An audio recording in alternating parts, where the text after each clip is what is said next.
राम राम जी। आज की special class Haryana GK की स्पेशल क्वेश्चन है। लगभग 300-400% आपके इतने कवर हो जाओगे जो आने वाले एग्जाम के लिए बहुत इंपॉर्टेंट साबित होने वाले हैं।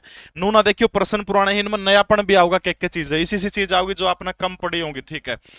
सरदार हुकम सिंह का नाम क्यों प्रसिद्ध है? कुछ समय तक मुख्यमंत्री रहने के लिए, नए प्रदेश हरियाणा की अनुशंसा करने के लिए, अलग गुरुद्वारा कमेटी की मांग करने के लिए, या फिर सिखों के हितों की पैरवी करने के लिए जो है हुकम सिंह का नाम, सरदार हुकम सिंह का नाम फेमस है। आपने ये चीज बतानी है। सबसे पहली चीज एक बात देखिए आप, जिसमें राज्यों को अलग करने की मांग हो रही थी। श्री राम किचलू 102 दिन की भूख हड़ताल के बाद आंध्र प्रदेश के अंदर शहीद हो जाते हैं। उसके बाद नए राज्यों के गठन की मांग जो है वो जोर पकड़ने लगी थी। 29 दिसंबर 1953 को भारत सरकार के द्वारा एक आयोग बनाया गया था, जिस आयोग का नाम क्या था? फजल अली आयोग। इसी फजल अली आयोग की रिपोर्ट से असंतुष्ट हो जाते हैं हरियाणा के लोग खासतौर पर, और उसके बाद में एक फार्मूला बनाया जाता है। फार्मूले का नाम क्या था? अक्षेत्रीय फार्मूला। अक्षेत्रीय फार्मूला। ठीक है। ये जो अक्षेत्रीय फार्मूला जब बनाया गया था, इसी अक्षेत्रीय फार्मूला के तहत क्या किया गया था? पंजाब और हरियाणा को कितने भागों में बांटने का काम किया था? तो 2 भागों में बांटने का काम किया था। कब बनाया था क्षेत्रीय फार्मूला? 24 जुलाई 1956 वो तारीख थी। राजेंद्र प्रसाद भारत के राष्ट्रपति हुआ करते थे। क्षेत्रीय फार्मूले में क्या किया गया था? 2 भागों में पंजाब और हरियाणा को बांटने का काम कर दिया। एक तो हिंदी सूबा था, दूसरा कौन सा था? पंजाबी सूबा था। हिंदी सूबे के अंतर्गत अपना हिसार है, गुड़गांव है, करनाल है, अंबाला है। उसमें संगरूर जिला हुआ करता था, उसकी नरवाना तहसील हुआ करती थी। बाकी शेष हिस्सा जो था वो क्या बना दिया था? वो पंजाबी क्षेत्र के रूप में बनाने का काम कर दिया था। ठीक है। किसके रूप में था? हाँ, 2 चीज अपना क्षेत्रीय फार्मूले की याद रखनी। पहली कि दोनों राज्यों की क्या होगी? सांझी विधानसभा होगी। ठीक है। विधानसभा क्या होगी? सांझी होगी। इसके अलावा दोनों का राज्यपाल एक होगा। ठीक है। दोनों का राज्यपाल भी क्या होगा? राज्यपाल एक होगा। यह बात किस में कह रखी थी? क्षेत्रीय फार्मूला में कह रखी थी। यह प्रश्न पूछा गया था एचएसएससी के अंदर, 5-6 बार पूछ लिया कम से कम भी। ठीक है। यह बात की गई थी दोनों की। ठीक है। इसके बाद क्या किया गया था? एक आयोग बनाने का काम किया गया था जो सीमा का निर्धारण करने के लिए, और उस आयोग का नाम हरियाणा स्टाफ सिलेक्शन कमीशन 85 बार पूछ चुका। उस आयोग का नाम क्या है? साह आयोग। ठीक है। साह आयोग की स्थापना कब हुई थी? बिल्कुल सही है, 23 अप्रैल 1966 को जो है साह आयोग की स्थापना हुई थी, जस्टिस जेसी साह की अध्यक्षता के अंदर। और ये जो साह आयोग जो है, इसने अपनी रिपोर्ट कब प्रस्तुत करने का काम किया था? इसने रिपोर्ट प्रस्तुत करी थी 31 मई 1966 को जो है साह आयोग अपनी रिपोर्ट केंद्र सरकार के सामने प्रस्तुत करता है। इसके बाद अब बारी किस चीज की आती है? अब बारी आती है, अब किसकी बारी आती है? अब बारी आ जाती है कि भाई जो हमारी लोकसभा जो है, राज्यसभा, उसके अंदर इसको पंजाब पुनर्गठन विधेयक को क्या किया जाए? पारित करने का काम किया जाए। ठीक है। क्या किया जाए? पंजाब पुनर्गठन विधेयक को पारित करने का काम किया जाए। और जब बारी आई तो पंजाब पुनर्गठन विधेयक को जो है 18 सितंबर, कब पारित किया गया था? 18 सितंबर 1966 को पंजाब पुनर्गठन विधेयक को जो है प्रस्तुत करने का काम भारत की लोकसभा के अंदर किया गया था। ठीक है। और ये अनुशंसा किस बंदे ने की थी? अनुशंसा करने वाले कौन थे? सरदार हुकम सिंह थे, जिन्होंने नए हरियाणा प्रदेश की अनुशंसा करने का काम किया था। गुलजारी लाल नंदा के द्वारा संसद के दोनों सदनों के अंदर, क्योंकि वो गृह राज्य मंत्री हुआ करते थे, दोनों सदनों के अंदर इसको पारित करने का काम किया था। ठीक है। गुलजारी लाल नंदा के द्वारा। जब पंजाब से हमारा हरियाणा अलग हुआ तो कितना हिस्सा मिला था? तो याद रखना 35.88% हिस्सा जो है वो पंजाब से हरियाणा प्रदेश को मिला था। ठीक है। इसके अलावा चंडीगढ़ का पूछे तो चंडीगढ़ का भी बंटवारा कर दिया गया था। 40% चंडीगढ़ का हमारा हरियाणा को मिला था, 60% किसके पास? चंडीगढ़ की हिस्सेदारी रह गई थी, पंजाब के पास रह गई थी। और दूसरी चीज जो है, पंजाब का राज्यपाल को ही क्या कर दिया गया था? पंजाब के राज्यपाल को ही चंडीगढ़ का प्रशासक बना दिया था। लास्ट एक प्रश्न बता दीजिए मुझे इससे संबंधित, अगर आपने पढ़ा हो। इंदिरा गांधी ने, क्योंकि उस समय प्राइम मिनिस्टर थी, इंदिरा गांधी ने हरियाणा गठन की घोषणा रेडियो पर कब की थी? इंदिरा गांधी के द्वारा जो है हरियाणा के गठन की घोषणा रेडियो के ऊपर कब की गई थी? फटाफट बता दीजिए मुझे। वो तारीख कौन सी थी? गठन की तारीख, वो तारीख थी 12 जून की। ठीक है। 12 जून 1966 को इंदिरा गांधी ने रेडियो के ऊपर नए हरियाणा प्रदेश की, या फिर तत्कालीन प्रधानमंत्री ने नए हरियाणा प्रदेश की घोषणा 12 जून 1966 को करने का काम किया था। बात समझ में आ गया? क्षेत्रीय फार्मूला में सांझी विधानसभा, दोनों राज्यों का एक राज्यपाल होगा, 2 भागों में हरियाणा प्रदेश को बांट दिया था। 18 सितंबर 1966 को पंजाब पुनर्गठन विधेयक गुलजारी लाल नंदा के द्वारा किसके अंदर पेश किया था? संसद के अंदर पेश करने का काम किया था। ठीक है। हरियाणा का गठन जो है किस आंदोलन के कारण हुआ था? होम रूल मूवमेंट के कारण, पंजाबी सूबा आंदोलन, खिलाफत आंदोलन, या फिर सविनय अवज्ञा आंदोलन? होम रूल आंदोलन जो है भारत की राजनीति, भारत की आजादी के लिए लड़े गए थे 1916-17 के आसपास। खिलाफत आंदोलन 1919 के अंदर लड़ा गया था। इसके अंदर हिंदुओं ने बढ़ चढ़कर भाग लिया था। उसके बाद सविनय अवज्ञा आंदोलन 1930 में महात्मा गांधी के द्वारा अंग्रेजी सरकार के विरुद्ध खड़ा किया ये आंदोलन था। इसकी पृष्ठभूमि में थोड़ा सा जाने की कोशिश करते हैं। तो एक शख्स हुआ पंजाब के अंदर, इसका नाम था संत फतेह सिंह। संत फतेह सिंह क्या करते हैं, 18/11/1960 को, 18 नवंबर 1960 को आमरण अनशन की घोषणा कर देते हैं। नोवेलिया मन तो भाई पंजाब भी सूबा चाहिए, उसके बिना मैं कुछ को न मानू, बातें को न मानू मतारी, ठीक है। आमरण अनशन की घोषणा कर देते हैं और पंजाब के लोग क्या करते हैं, गिरफ्तारियां देने का काम करते हैं। और महत्वपूर्ण चीज आपने याद रखनी है, 57,000 लोगों ने जो थे संत फतेह सिंह के कहने के बाद में गिरफ्तारियां दी थी। उन्हीं दिनों पंजाब सरकार ने क्या कर लिया था, मास्टर तारा सिंह को गिरफ्तार कर लिया था। तो दबाव में आके मास्टर तारा सिंह को क्या करा था, छोड़ना पड़ा था। इसके बाद 2 समितियां बनाई गई थी और उन समितियों का जिक्र यहां पर करना बहुत जरूरी हो जाता है। पहली समिति कौन सी है, हरियाणा संघर्ष समिति। फटाफट बताइएगा कब बनी थी, अध्यक्ष कौन था इसका, हरियाणा संघर्ष समिति, ठीक है, हरियाणा संघर्ष समिति। हरियाणा संघर्ष समिति के अध्यक्ष कौन थे, चौधरी देवीलाल जो थे वो हरियाणा संघर्ष समिति के क्या थे, वो अध्यक्ष हुआ करते थे, ठीक है। मेहर सिंह जो थे, मेहर सिंह संघर्ष समिति के क्या थे, तो आपने याद रखना वो संघर्ष समिति हरियाणा के क्या थे, वो सचिव हुआ करते थे मेहर सिंह। चौधरी सुल्तान सिंह भी इसी समिति का हिस्सा हुआ करते थे, ठीक है। हरियाणा संघर्ष समिति, देवीलाल क्या थे, चौधरी देवीलाल इसके अध्यक्ष हुआ करते थे। सचिव हरियाणा संघर्ष समिति का पूछे तो कौन था, तो मेहर सिंह जो थे हरियाणा संघर्ष समिति के क्या हुआ करते थे, सचिव हुआ करते थे, ठीक है। और ये कब बनी थी, तो बिल्कुल सही है, बहुत सारे बच्चों एक दो ने उत्तर दिया, 3 मार्च 1966 को बनाई गई थी। कब बनाई गई थी, 3 मार्च 1966, आपने याद रखना 3 मार्च 1966 को जो है हरियाणा संघर्ष समिति या जो आंदोलन कर रहे थे उन लोगों के द्वारा बनाई गई थी। इससे पहले पंजाब सरकार ने भी एक समिति बनाई थी और वो मोस्ट इंपोर्टेंट है, उसका नाम क्या है, उस समिति का जो पंजाब सरकार के द्वारा बनाई गई थी, श्री राम शर्मा की अध्यक्षता के अंदर, कोई बता सकता है, श्री राम शर्मा की अध्यक्षता के अंदर पंजाब सरकार के द्वारा एक समिति बनाई गई थी, इससे पहले की बात है, बताएगा कोई, हरियाणा विकास समिति, हरियाणा विकास समिति या फिर कमेटी आप इसको कह सकते हो। ये पंजाब सरकार के द्वारा हरियाणा विकास समिति बनाने का काम किया था। इसके अध्यक्ष कोई पूछे तो पंडित श्री राम शर्मा जो हैं वो हरियाणा विकास समिति के अध्यक्ष थे, जबकि हरियाणा संघर्ष समिति के अध्यक्ष कोई आपसे पूछे तो चौधरी देवीलाल जो है वो हरियाणा संघर्ष समिति के अध्यक्ष थे, ठीक है। ये कब बनाई गई थी, 3 मार्च 1966 को, जबकि हरियाणा विकास समिति इससे पहले बनाई गई थी, 20 मार्च 1965 को बनाई गई थी हरियाणा संघर्ष समिति। तो टोटली जो है पंजाबी सूबा आंदोलन जो है, सिर्फ हरियाणा गठन को केवल पंजाबी सूबा आंदोलन कहना उचित नहीं होगा। हरियाणा प्रदेश के उन क्रांतिकारियों के लिए एक तरह से गलत बात है, हम लोग हरियाणा जो पंजाबी सूबे के कारण कहते हैं, क्योंकि हमारे हरियाणा प्रदेश ने भी इसके लिए बड़ा योगदान दिया है। तो 2 समिति आपने याद रखनी है, दोनों समिति कौन सी, हरियाणा संघर्ष समिति चौधरी देवीलाल 3 मार्च 1966 को, हरियाणा विकास समिति ये सरकार ने बनाई थी और इसके जो अध्यक्ष थे श्री राम शर्मा थे, और 20 मार्च 1965 को बनाई थी। तो हरियाणा का गठन किस सूबा आंदोलन के दौरान हुआ था, तो आपने याद रखना पंजाबी सूबा आंदोलन। ये प्रीवियस ईयर के क्वेश्चन है सारे के सारे एचएसएससी के। पीडीएफ जीके परवीन उड़ान टेलीग्राम चैनल के अंदर आपको दे दूंगा, चिंता करने की आवश्यकता नहीं है, ठीक है। अगला प्रश्न देखिए, हाल ही में हरियाणा के मुख्यमंत्री ने करार के हस्ताक्षर को अनुमोदित कर दिया है जो यमुना नदी की 2 सहायक नदियों में नई भंडारण अक्षमता को जोड़ने का काम करेगा। सब इंस्पेक्टर हरियाणा पुलिस के अंदर यह प्रश्न पूछा गया था, तो फटाफट मुझे बताइएगा इसका, वो बताओ वैसे बस। हरियाणा ग्रुप डी की 15 प्रैक्टिस सेट की किताब हिंदी और अंग्रेजी भाषा के अंदर हरियाणा के हर बुक डिपो के ऊपर आपको उपलब्ध है। ऑनलाइन जिसने लेनी हो लीजो ऐप में बुक का ऑप्शन मिलेगा, उड़ जाइयो, माँ बाबू का नाम जरूर लिख दियो, पिन कोड पता सारा लिखा है, कदो तालाब मंदिर कुआ सारा सोता, ठीक है।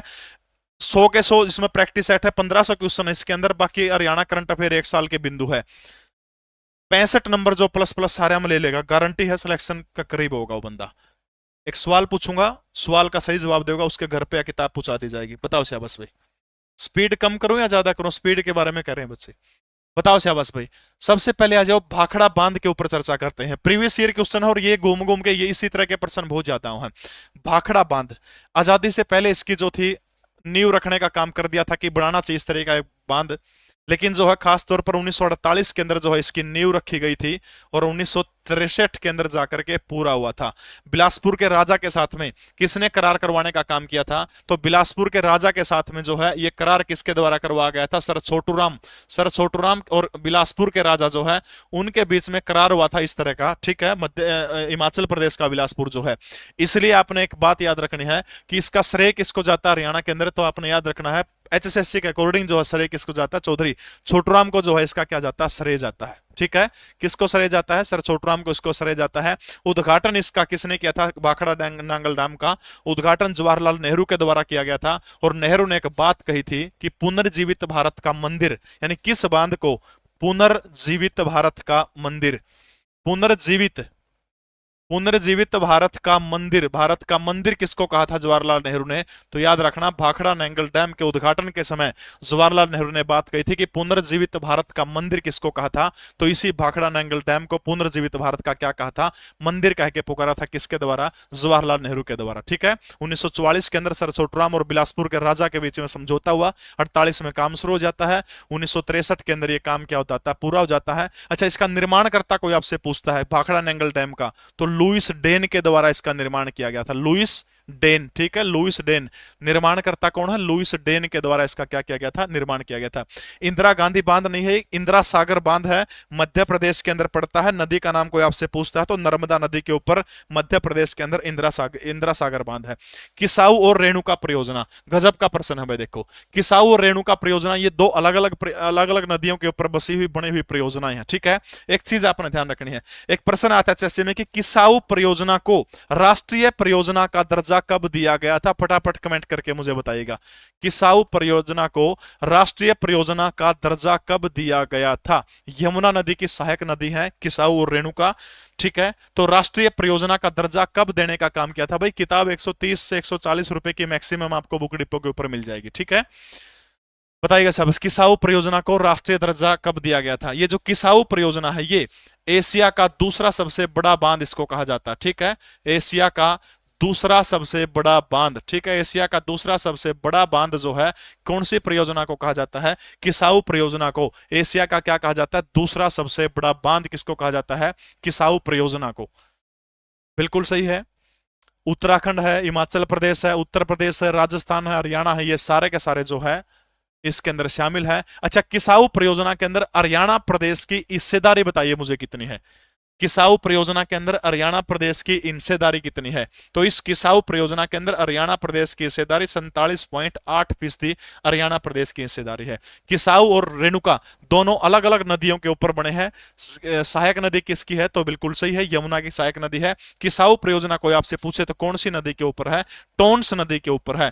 जबकि रेणुका बांध कौन सी नदी के ऊपर बनाया गया है? तो आपने याद रखना है, गिरी नदी के ऊपर रेणुका बांध बनाया गया है। कौन सी नदी के ऊपर? रेणुका बांध जो किसके ऊपर है? गिरी नदी के ऊपर बनाने का काम किया गया है। ठीक है। अगला ऑप्शन देखिए क्या है? अनंगपुर बांध। अनंगपुर बांध कौन सी शताब्दी के अंदर बना था? तो 8वीं सदी जो है, 8वीं सदी के अंदर बना था, अनंगपाल प्रथम के समय में। ठीक है। अनंगपाल प्रथम जो है, इनके समय में 8वीं सदी के अंदर ये बांध बना था। अनंगपुर गांव है, फरीदाबाद जिले के अंदर है। और ये किसका नमूना है? हाइड्रोलिक बांध है। ये एक प्रश्न आता है एचएससी में कि निम्न में से कौन सा बांध हाइड्रोलिक बांध है? तो आपने याद रखना है, अनंगपुर बांध जो है वो कौन सा बांध है? एक हाइड्रोलिक बांध है। कौन सा बांध है? हाइड्रोलिक बांध है। अरे इन कमेंटा में गुंदर या कुछ भी पढ़ ले, नहीं तो बिहार वाले भी इतना रुपया भी बहु नहीं देंगे, गारंटी है या।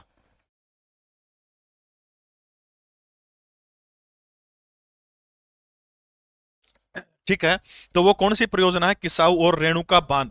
ठीक है। चारों ऑप्शन अपने सारे के सारे जिक्र हो चुका है, चारों का बिल्कुल ग्रेविटी बांध है। सरपंच भी आ रहा है। देखिए, बाखड़ा बांध 1944 के अंदर किस किस के बीच में समझौता हुआ? बिलासपुर के राजा सर छोटूराम के बीच में समझौता हुआ। 48 में काम शुरू हो गया, 63 में बनके पूरा आया। जवाहरलाल नेहरू उद्घाटन करने आए थे, पुनर्जीवित भारत का क्या था? मंदिर का था। ठीक है। इंदिरा गांधी बांध जो है मध्य प्रदेश के अंदर नर्मदा नदी के ऊपर है। किसाऊ बांध जो है टोन्स नदी के ऊपर है। राष्ट्रीय परियोजना का दर्जा कब दिया गया था? बात रहेगी थी तो साल 2008 के अंदर जो है किसाऊ परियोजना को राष्ट्रीय इसका दर्जा देने का काम किया था। जबकि गंगा नदी को राष्ट्रीय नदी का दर्जा कब दिया गया था? 2008 में गंगा को राष्ट्रीय नदी का दर्जा दिया गया था। किसाऊ परियोजना टोन्स नदी के ऊपर है, 2008 में राष्ट्रीय परियोजना का दर्जा, एशिया का दूसरा सबसे बड़ा बांध बनेगा। ठीक है। रेणुका बांध कौन सी नदी के ऊपर है? गिरी नदी के ऊपर है। गिरी और टोन्स दोनों यमुना की सहायक नदी है। अनंगपुर बांध 8वीं शताब्दी के अंदर अनंगपाल प्रथम के समय बना था। और ये एक ग्रेविटी बांध है, यानी एक हाइड्रोलिक बांध है। तो इसका उत्तर क्या हो जाएगा? सी विल बी राइट आंसर। अगला प्रश्न देखिएगा, हरियाणा प्रदेश के अंदर ऊर्जा के उत्पादन हेतु कौन उत्तरदायी है? बड़ा टॉप का प्रश्न है, बताइए शाबाश। ऊर्जा के उत्पादन हेतु हरियाणा प्रदेश के अंदर जो है उत्तरदायी कौन है? हरियाणा विद्युत सुधार आयोग, हरियाणा राज्य विद्युत बोर्ड, हरियाणा ऊर्जा उत्पादन कॉर्पोरेशन लिमिटेड, हरियाणा विद्युत प्रसारण निगम लिमिटेड। ये प्रश्न पूछा गया था हरियाणा पुलिस 2021 के अंदर है। तो फटाफट कमेंट करके बताइएगा कि कौन जो है हरियाणा के अंदर विद्युत उत्पादन हेतु उत्तरदायी है। उत्पादन पूछ रही क्या है? विद्युत उत्पादन हेतु। देखो, हरियाणा राज्य बिजली बोर्ड स्थापना कब हुई थी? 1967 के अंदर। हरियाणा राज्य बिजली बोर्ड की स्थापना कब हुई थी? साल 1967 जो है, 1967 के अंदर हरियाणा राज्य बिजली बोर्ड की शुरुआत हुई थी। और तारीख अगर कोई आपसे पूछता है तो गर्मिया का महीना था 3 मई। 3 मई 1967 को किसकी स्थापना हुई थी? हरियाणा राज्य बिजली बोर्ड की स्थापना हुई थी। गलत उत्तर है। जिन्होंने भी उत्तर दिया फटाफट कमेंट करके आप लोग उत्तर देते रहिए। दो संस्थाएं हरियाणा प्रदेश के अंदर बिजली के संदर्भ में है, दोनों आपने ध्यान रखनी है। दो संस्थाएं हैं, एक तो HPJCL, HPGCL Haryana power generation corporation limited, एक है एचवीपीएनएल, एचवीपीएनएल, ठीक है, एक ये है। दोनों की दोनों संस्थाएं आपने याद रखनी है, ठीक है। और इन्हें दोनों संस्थाओं का खेला हरियाणा प्रदेश के अंदर बिजली को उत्पादन का तरफ भी बांटन का तरफ भी है। एचपीजेसीएल कब अस्तित्व के अंदर आया था? 17 मार्च 1997 को। कब आया था? 17 मार्च 1997 को जो है 1997 को क्या बना था? HPJCL, Haryana power generation corporation limited. HVPNL कब आया था? 1 जुलाई 1999, ठीक है।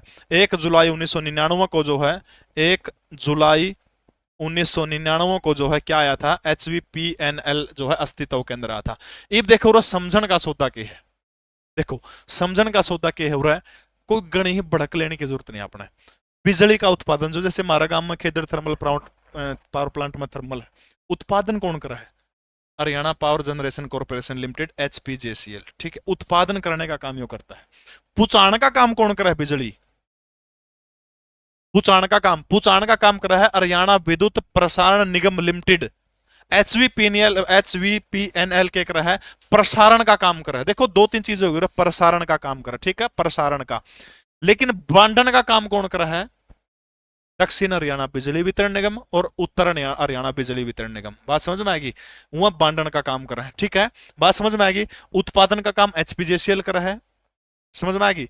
प्रसारण का काम मतलब कि जैसे खेदर थर्मल पावर प्लांट से लाइट जो है या फिर जाडली जज्जर से जो है लाइट सिरसा पहुंचानी है, वो पहुंचाने का काम, ट्रांसमिशन का काम कौन करती है? एचवीपीएनएल करती है। बात समझ में आएगी? उत्पादन का काम एचपीजेसीएल, पहुंचाने का काम, बांटने का दक्षिण हरियाणा बिजली वितरण निगम, उत्तर हरियाणा बिजली वितरण निगम, वो बांटने का काम करती है। तो इस प्रश्न का उत्तर क्या हो जाएगा? एचपीजीसीएल हो जाएगा, ठीक है।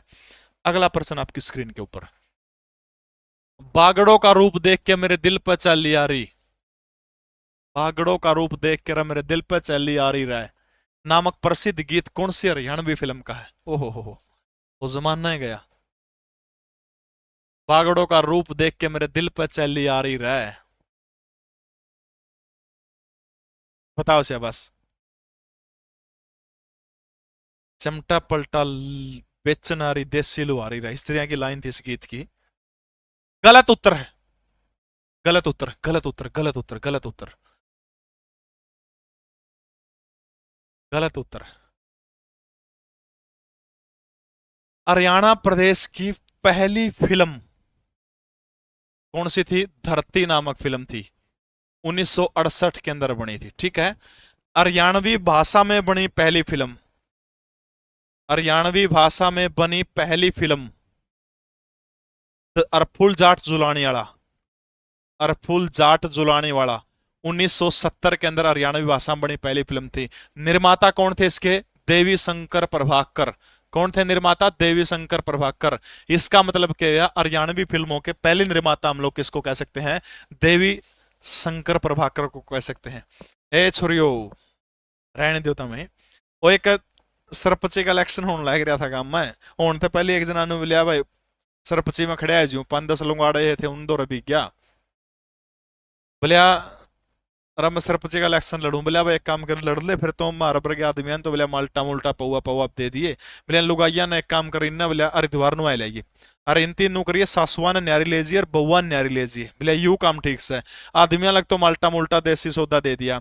लुगाइया में बउआ की न्यारी बस भर देर सासुआ की न्यारी बस भरती भी अपना हरिद्वार ना आई आइंदनी की एक सासुआ की बस थी नहीं बटा की पलट रही है, उसमें सारी सासू मर गई।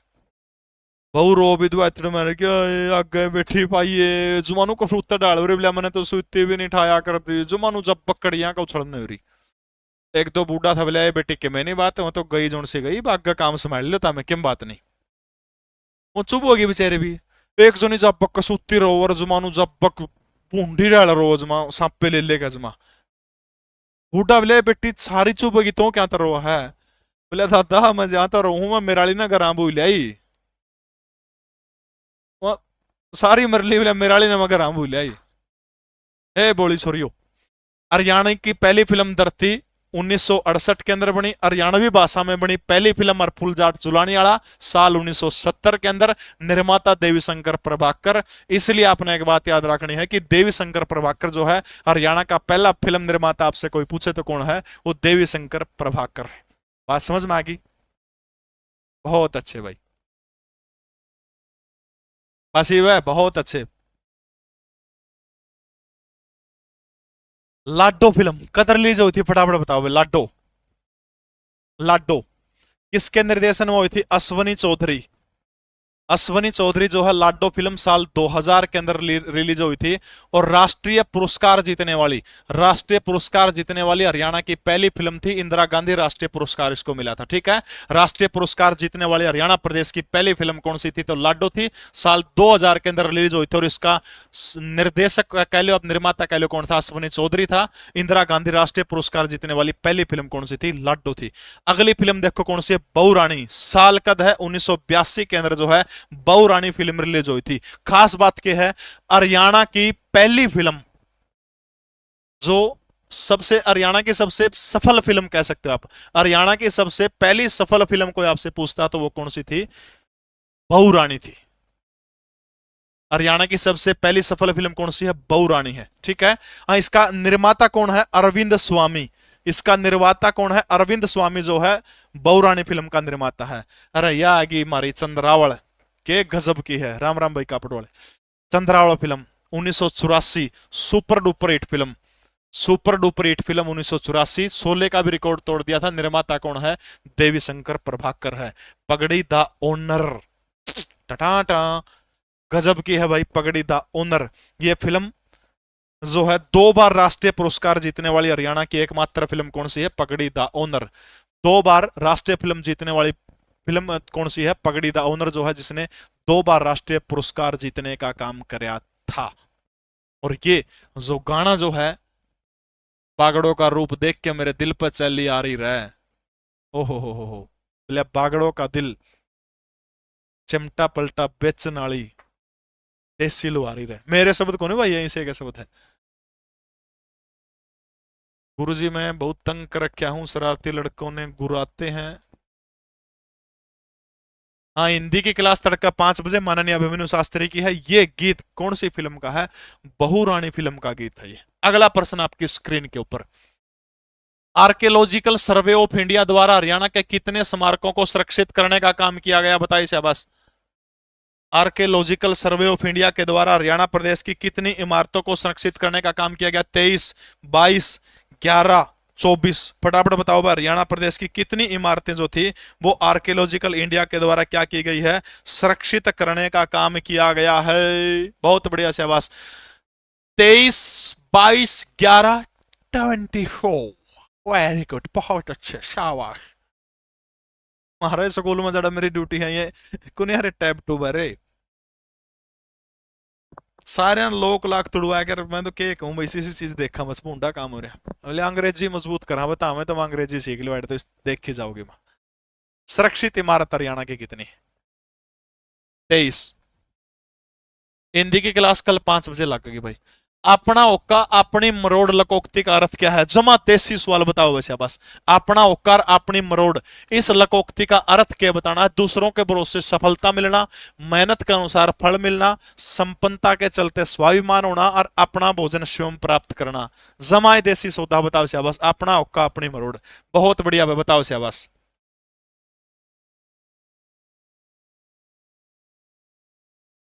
जमा देसी सौदा। ला भाई वो प्रश्न पूछने का भी टाइम आ गया आप लोगों से। ये वो प्रश्न आपसे पूछूंगा और जो बालक उस प्रश्न का सही उत्तर दे देगा, के दे उसने या किताब पूछ लूं? बताइए शाबाश। बी बी बी, मेहनत के अनुसार फल मिलना। यो भगत कौन सा भाई, इसने कह दे रिकॉर्ड के मैं।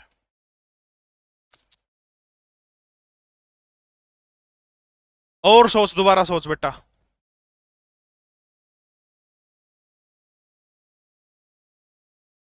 पूछूंगे?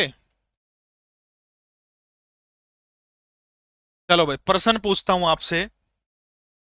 अरे अपना हुक्का अपनी मरोड़ है भाई।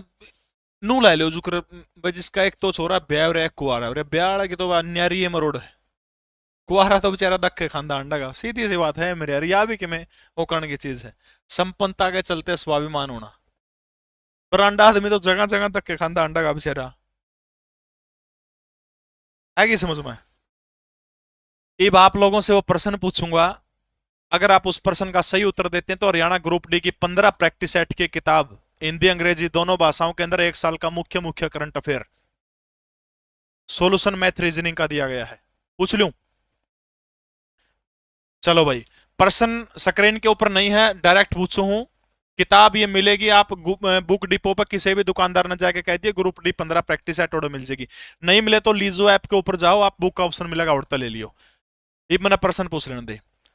हरियाणा की प्रदूषण रहित नदी कौन सी है? हरियाणा की प्रदूषण रहित नदी कौन सी है जिसको हरियाणा की नीली नदी भी कहा जाता है? हरियाणा की प्रदूषण रहित नदी कौन सी है जिसको हरियाणा की नीली नदी भी कहा जाता है? प्रदूषण रहित नदी कौन सी है जिसको हरियाणा की नीली नदी भी कहा जाता है? प्रदूषण रहित नदी, बताइए शाबाश।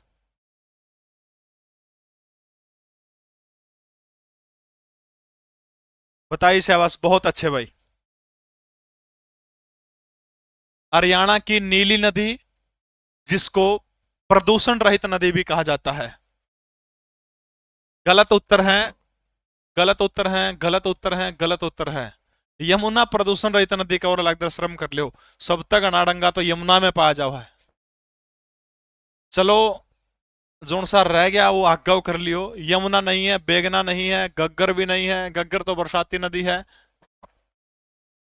सबसे पहले जिस शख्स ने सही उत्तर दिया है उस व्यक्ति का नाम है श्रीमान विकास गणघस। विकास गणघस, आपने सबसे पहले सही उत्तर दिया, आप बधाई के पात्र हैं विकास भाई। आपको ये किताब कल आपके पते के ऊपर 90 500 9 61 500 मेरा नंबर है, मैसेज कर दियो, ये किताब आपके घर पहुंच जाएगी 2 से 3 दिन के अंदर। सही उत्तर है यमुना नदी की एक सहायक नदी है जिसका नाम क्या है? थापना नदी। यमुना की सहायक नदी है थापना नदी। ठीक है, थापना नदी यमुना की सहायक नदी जिसको नीली नदी भी कहा जाता है। इसके अलावा इसी नदी को जो है हरियाणा की प्रदूषण रहित नदी कहा जाता है। ठीक है, थापना नदी। विकास गणगस ने सबसे पहले सही उत्तर दिया। इससे पहले जो किसी ने दिया तो मेरे द्वारा स्क्रीनशॉट भेज दियो, कोई दिक्कत नहीं है। विकास लांबा ने भी दिया है लेकिन उसने बाद में दिया, उससे पहले विकास गणगस ने दिया है। विकास एक सुमित है, मैंने तो विकास गणगस देखा यार। चलो जोन सा भी है स्क्रीनशॉट भेज दिए। मोहित रोहिला अगर क्लास देखने लग रहा है, तेरी ड्यूटी है, मोहित रोहिला मेरे पास भेज दिए। ठीक है, चेक करके। सुमित है या फिर विकास है, ध्यान में कोई, मैं तो विकास से देखा, इतने इतने नाम एकदम आओ है। चलो कोई बात नहीं, अगला प्रश्न देखिएगा। निम्नलिखित कथनों को ध्यानपूर्वक पढ़ते हुए सही कथनों का चयन करना है भाई। उत्तरी भारत का सबसे बड़ा लॉजिस्टिक पार्क हरियाणा के नारनौल में है। महेंद्रगढ़ लाख की चूड़ियों के लिए फेमस है। नारनौल का अटेली स्लेट पत्थर पहाड़ी और अनाज मंडियों के लिए प्रसिद्ध है। महेंद्रगढ़ जिला कनीना गांव 1857 की क्रांति के बाद कनीना नाभा रियासत में शामिल हो गया था। चलो एक एंडी चुटकुला सुनाई दूं तामना गजब का, इब्बे टेम तो को नहीं आया था लेकिन सुनाई दूं मैं। और एक बार एक बाणिया के घर भाई अड़बायत होगी, और बाणिया बिक एक तांत्रिक द्वारा पूछा करवाना। और तांत्रिक नु बोलिया एक काम करिए, तड़का आंदोड़ा तारा घर आता माटी ठहलाइए। बोला ठीक सा, अगले दिन लाला जी माटी ठहलिया नु बोला ले जी। तांत्रिक देखता नु बोलिया बुरा नहीं मानना तो बोलिया साची साची बता दूं? बोले हाँ बता दे, इसमें क्या दिक्कत से है? बोले तेरा 2 छोरे हैं? बोले हाँ 2 छोरे हैं। बोले दन्नू तेरे को नहीं। अरे बोले तेरी लुगाई भी खराब है। पानिया नू सुनते हंसन लग गया। वो तांत्रिक बोले रहा तुम हंसे क्यों है? बोले बुरा नहीं माना तो एक बात बता दी। बोले हाँ बता, कोई दिक्कत को नहीं।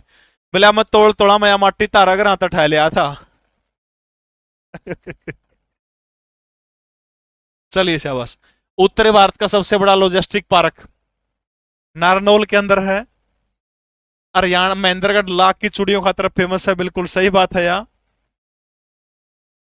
नारनौल का टेली क्षेत्र जो है पत्थर और मंडियों के लिए बिल्कुल, ये सारी बात जो है भाई सामने जो कह रखी है सच। एक आधे तो छोड़ के बैठ जाए लाइव इसी से चुटकुले चटकुले सुन ले, नहीं छोड़ के बैठ जाए क्या तर लगता है कि बूंदा थोड़ा बोलिया हमने। अब असलियत थी बजोन सी बात थी। तो बिल्कुल भाई ये सारी की सारी बात साची है। उत्तर भारत का सबसे बड़ा लॉजिस्टिक पार्क हरियाणा के नारनौल के अंदर है। महेंद्रगढ़ किस खातर प्रसिद्ध है? तो महेंद्रगढ़ सबने बेरा भाई लाख की चूड़ियों खातर के है, महेंद्रगढ़ जिला प्रसिद्ध है। अच्छा नो बताओ भाई, हरियाणा में 3 लॉजिस्टिक पार्क कड़ा कड़ा बनाए जाओगे। इंपॉर्टेंट पर्सन है, हरियाणा करंट अफेयर का पर्सन है। हरियाणा के अंदर जो है अंतरराष्ट्रीय स्तर के 3 लॉजिस्टिक पार्क कड़ा कड़ा बनाए जाओगे, बताओ शाबाश।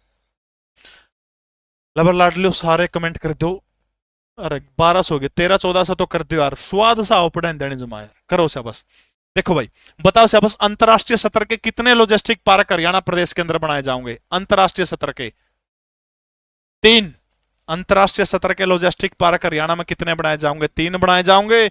और जिला पलवल जिसको कॉटन सिटी कहा जाता है 2 बनाए जाओगे, और 1 कड़ा बनाया जाओगा अंबाला में बनाया जाओगा बेटा।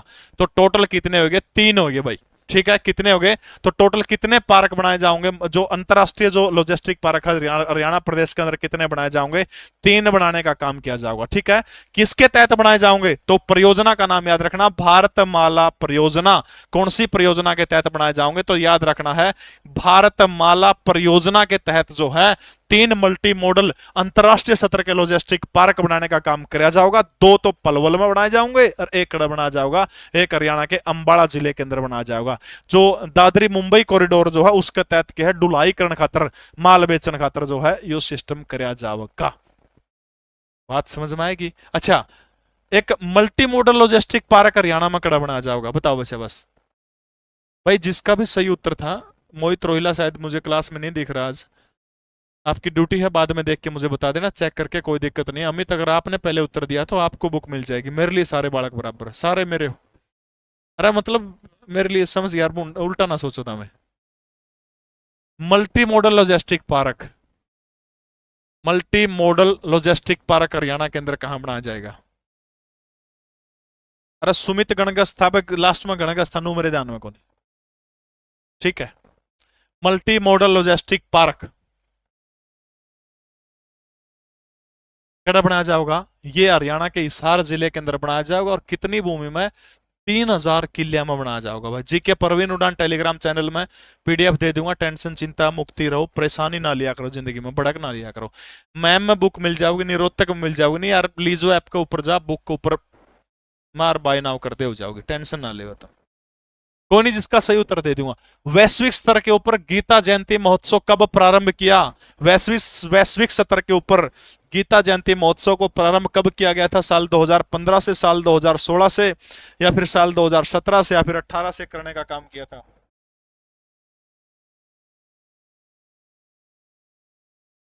बताइए शाबाश। देखो भाई, गीता जयंती महोत्सव का जिक्र हो रहा है। पहली बात, सबसे पहले कद बनाना शुरू किया था, शुरुआत कद हुई थी, कोई आपसे पूछने का काम करे तो गीता जयंती महोत्सव 1989 के अंदर शुरुआत हुई थी। इसकी जो थी समिति कब बनाई गई थी भाई? इस खातर तो 1992 के अंदर जो है समिति बनाई गई थी कि गीता जयंती महोत्सव कुकर कुकर मनाना चाहिए। बहुत बढ़िया वैसे शाबाश।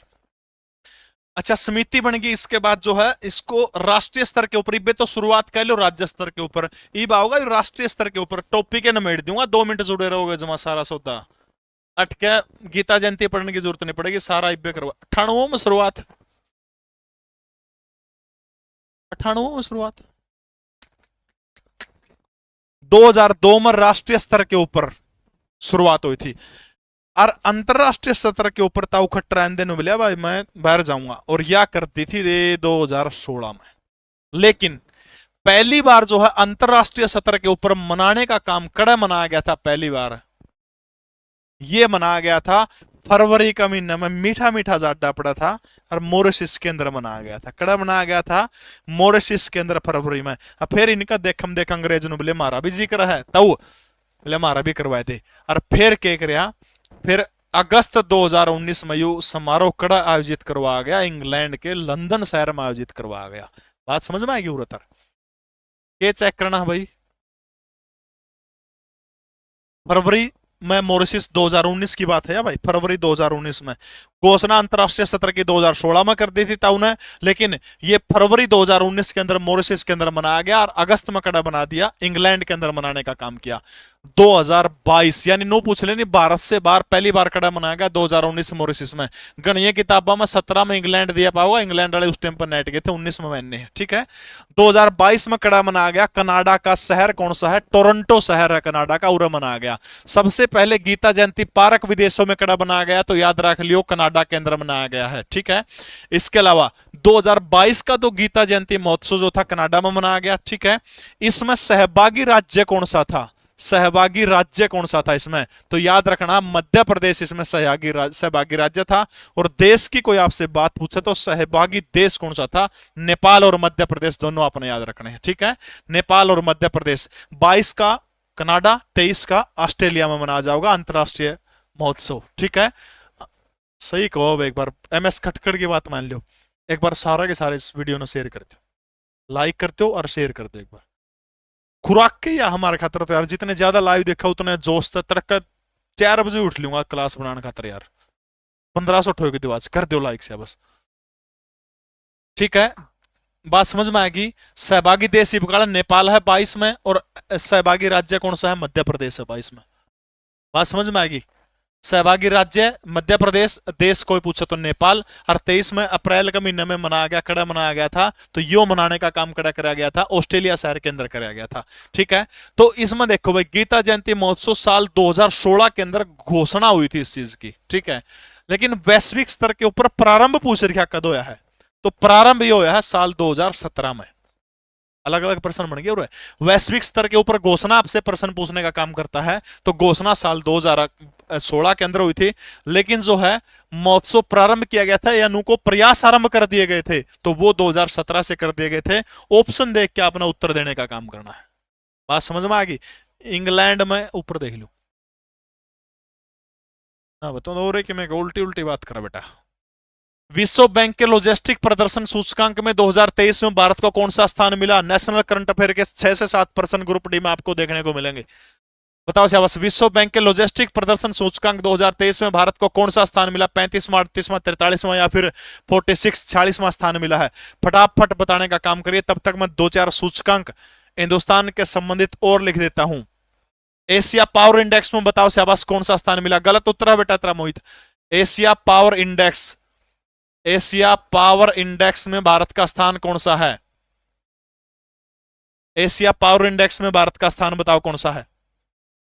सब बिल्कुल ही ठीक उत्तर देने लगे। एशिया पावर इंडेक्स के अंदर हिंदुस्तान का स्थान मुझे बताने का काम करिएगा।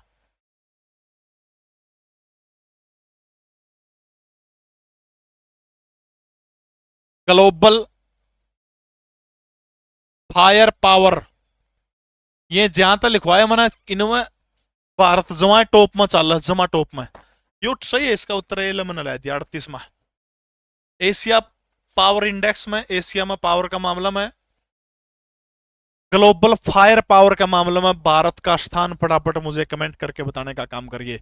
मीत, पप्पू, विनोद, MS खटखड़, बहुत बहुत धन्यवाद आप सभी का। इस वीडियो को थोड़ा थोड़ा सा 1-2 शेयर का एक बार जोटा मार दो और लाइक कर दो। और जय श्री राम, अस्सलाम वालेकुम और वाहेगुरु का खालसा। सारा सौदा लिखोगे तो हो जाओगे 1 मिनट में काम ले हो जाऊंगे, 1300 भी हो जाऊंगे आज। बहुत अच्छे बच्चे आवास। रूपा, प्रीति, वकील पुनिया, वकील अहमद, सबका बहुत बहुत स्वागत है जुड़ने के लिए।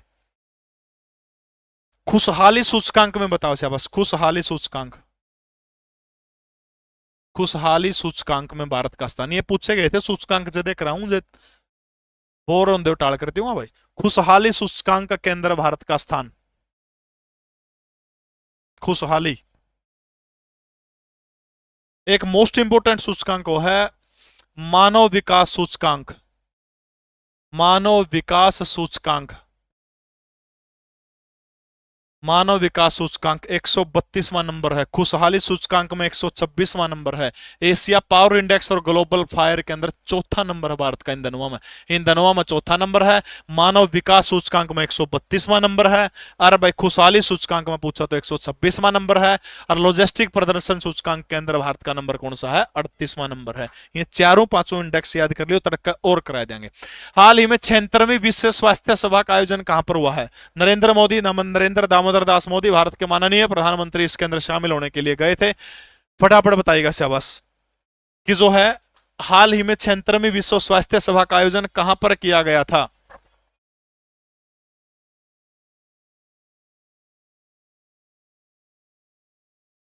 स्विट्जरलैंड, जिनेवा, बांका भारत के अंदर, न्यूयॉर्क अमेरिका, या फिर इनमें से कोई नहीं? मैंने बेरा था गणे गलत उत्तर देंगे जहां तक भारत डालिया था।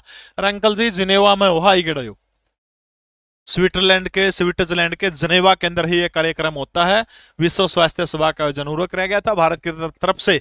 आदरणीय नरेंद्र दामोदर दास मोदी, तारीख कितनी है? 17 के आज, हाँ 17 सितंबर आज सौभाग्य से नरेंद्र मोदी का जन्मदिन भी है। बहुत बहुत शुभकामनाएं अंकल जी। हरियाणा में होम ऑफ फोक आर्ट संग्रहालय की स्थापना कब की गई थी? बताओ शाबाश।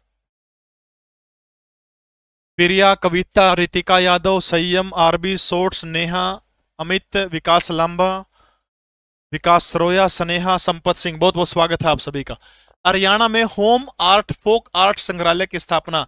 अच्छा नु बताओ, हरियाणा में देश के संग्रहालयों का मुख्यालय किसको कहा जाओ है? जींद को कहा जाओ है। हरियाणा का सबसे पुराना संग्रहालय कौन सा है? ओमानंद सरस्वती संग्रहालय 1959 के अंदर झज्जर के अंदर कैल अपना जिक्र चला था कि स्वामी विवेकानंद जो है, स्वामी दयानंद के द्वारा जो सत्यार्थ प्रकाश लिखा था उसकी मूल कॉपी यानी जोनसी कॉपी खुद हाथ गला लिखी थी उन्होंने, वह कॉपी कड़ा दरी है तो अपना उसे अंदर ही है। जयंती देवी संग्रहालय कड़ा है तो जयंती देवी संग्रहालय भी कड़ा है, तो जींद के अंदर जयंती देवी संग्रहालय है। ला भाई बहुत बढ़िया भाई उत्तर है। 1984 के अंदर जो है ओम फोक आर्ट संग्रहालय की स्थापना कब हुई थी? साल 1984 के अंदर हरियाणा प्रदेश के अंदर हुई थी। और जगह और बता दो भाई कौन सी जगह पर हुई थी? मैंने फटाफट जगह बताइए कड़ा कड़ा हुई थी। दो चीज और बता दो। हरियाणा में सिख गुरु, ठीक है, हरियाणा में सिख गुरु प्लस 1857 की क्रांति, इनके लिए भाई सिख गुरुओं के योगदान खातर और 1857 की क्रांति खातर, इन दनुआ खातर जो है हरियाणा प्रदेश के अंदर कड़ा म्यूजियम बनाने का काम किया जाएगा। जींद के अंदर जयंती देवी संग्रहालय है। देश के संग्रहालयों का मुख्यालय किसको कहा जाता है? जींद को कहा जाता है। आध्यात्मिक संग्रहालय पानीपत के अंदर है। मार्शल आर्ट संग्रहालय कोई आपसे पूछता तो हरियाणा के यमुनानगर के अंदर है। लीलाधर वियोगी दुखी संग्रहालय कोई आपसे पूछता तो हरियाणा के कौन से जिले के अंदर? हरियाणा के सिरसा जिले के अंदर है। फ्रोजंटियर संग्रहालय कोई आपसे पूछता तो हरियाणा के कौन से जिले के अंदर? हरियाणा के अंबाला जिले के अंदर है।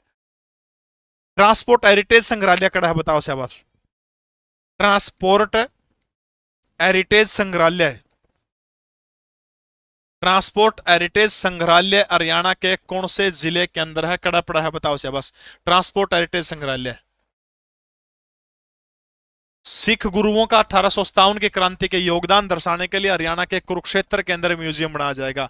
ट्रांसपोर्ट हेरिटेज संग्रहालय नेशनल हाईवे 8 के ऊपर तावड़ू के अंदर है। कड़ा है, तावड़ू के अंदर नेशनल हाईवे 8 के अंदर है। पलवल में किस वर्ष नेताजी सुभाष चंद्र बोस ने महात्मा गांधी आश्रम की नींव रखी थी? फटाफट कमेंट करके बताओ, 1 मिनट में 2 घूंट पानी की पी लो सुबह, बताओ शाबाश।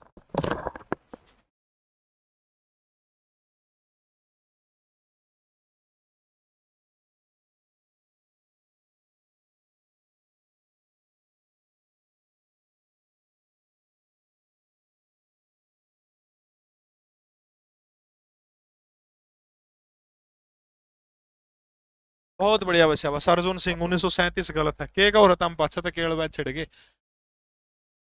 सबसे पहले अच्छा एक प्रश्न का उत्तर बताओ कि महात्मा गांधी को सबसे पहले कहां से गिरफ्तार किया गया था? बताओ भाई गांधी को।